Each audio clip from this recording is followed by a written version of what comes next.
Someone recently asked me, Chris, is now a good time to break into tech sales with a recession and the downturn? Today I'm going to answer that question and explain why tech sales is a great career to hop into regardless of the economic climate, and how to adapt the way you think about choosing the right company and how you sell in a downturn to be successful regardless of what's going on in the economy. For those of you who have supported this channel, I wanted to extend a huge thank you. We just passed 1,000 subscribers, which is a big milestone, and we're just getting started. And for those of you who are new to the channel, welcome. It's committed to empowering you to break into technology sales and use the career path to create more freedom, flexibility, connection, and personal power to create the life you want. And if you're someone out there who's looking for coaching, I offer free consulting calls. If you email me at chrisbustingchannel@gmail.com, I'd love to align with your goals and share some perspective on the market, how to break in, and how to be successful. All right, let's dive into it.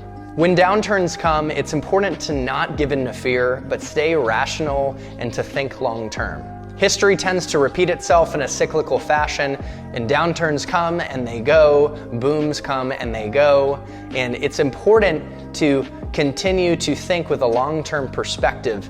And it's helpful to look at data and predictions from top analysts to keep a healthy perspective on the market and where it's heading. For example, the Bureau of Labor Statistics predicts that tech sales jobs are only going to grow over the next 10 years. And look at this post from one of my mentors, Brandon Fluharty, who actually has made over 7 figures for multiple years in a row in tech sales and now has a 7-step system to 7 figures. And in this post, you can see that the on-target earnings of enterprise tech sellers or SaaS sellers is greater than the average earnings of lawyers and doctors. Enterprise tech sales reps reach an average OTE or on-target earnings of over $200K, and doctors and lawyers don't hit those numbers on average. Even in a downturn, enterprise tech sales reps are doing very well for themselves, and it's important to keep that in mind, especially when analysts like Gartner are predicting trillions of dollars to move to the cloud over the coming years, and growth in cybersecurity, data analytics, and AI and machine learning. There's going to be future waves to come, and tech is not going away. And it's really important to remember that no product, whether it's software as a service or cloud or a non-tech product, can exist or persist in the market without sales. Sales really is the lifeblood of any organization, and that's why sales is the #1 operational expense in any software as a service company or tech company. If you find a way to hit your numbers, there is such a slim chance that you're going to be let go. Your company's going to see you as invaluable. And even if you did get let go, you'll have developed the skill sets that are very transferable to get you another role at a different company. Not to mention, you'll have built a strategic network, which is your greatest asset to lean on in tough times. A network is your security blanket in downturns or when you're let go, because you can reach out to someone and they can refer you to a role, and that is the fastest path to getting a job and really differentiating yourself amongst other applicants. All opportunities are tied to people, and when you're in tech sales, you start to connect with amazing people that can connect you with amazing opportunities.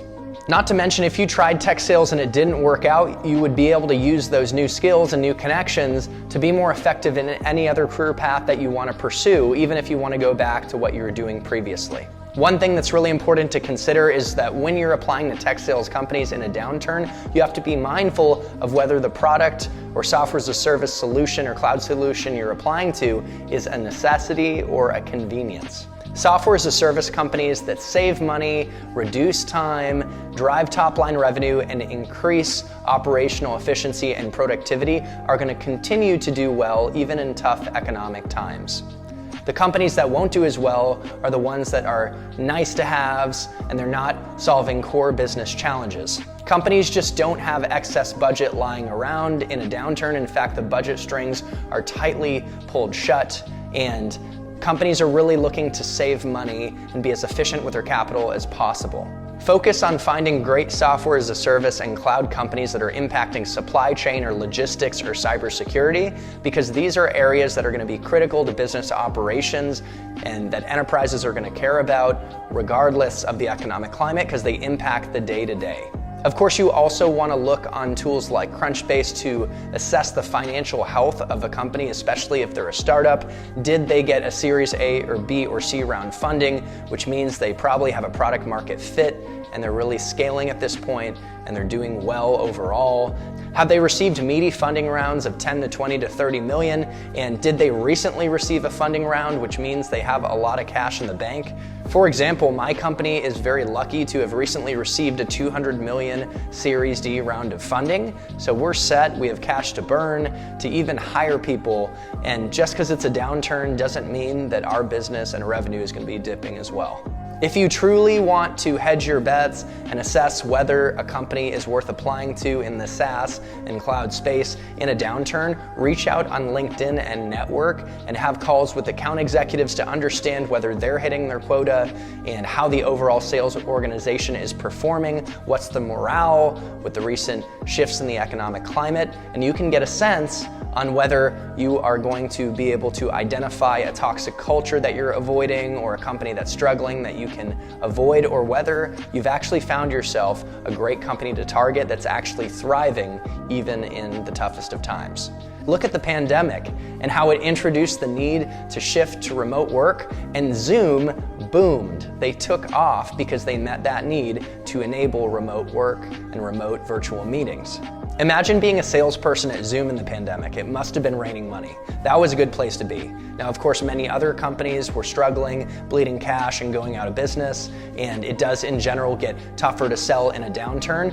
But here's how you can think about adapting the way you sell to be successful even in an economic slowdown. When an economic slowdown comes around, it's time to sell, focusing on clear, verifiable return on investment. Focus on time-saving factors that reduce costs or improve productivity, and get really good at telling the stories of customers who achieved results in those areas. Customers that saved money, freed up time, were more productive, and grew their top-line revenue. In a downturn, do not focus on selling the bells and whistles and latest features of your solution. It won't resonate because companies just don't have money lying around anymore. They're really focusing on being efficient and only spending on what is absolutely core to the business. So is what you're selling and the way you're selling your solution focused on a necessity or a nice to have? Ultimately, I think if you choose to break into tech sales right now, it's the ultimate vote of confidence in yourself, telling yourself that, hey, I trust myself and I can figure things out and make things happen. Even if I join a company and it doesn't work out, I can find a solution and I can thrive in that ambiguity and end up in a company and a culture with a greater path to growth where I'm just better off in general.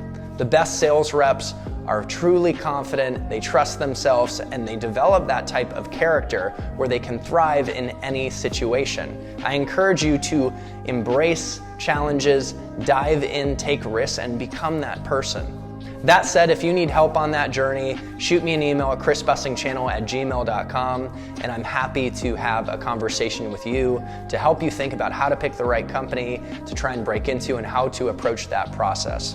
I hope you enjoyed this video, and if you did, make sure to give the like button a love tap. The YouTube algorithm loves that too, and will show this video to more people who could benefit from the message. And of course, make sure to subscribe for weekly videos committed to empowering you to break into tech sales and live your best life.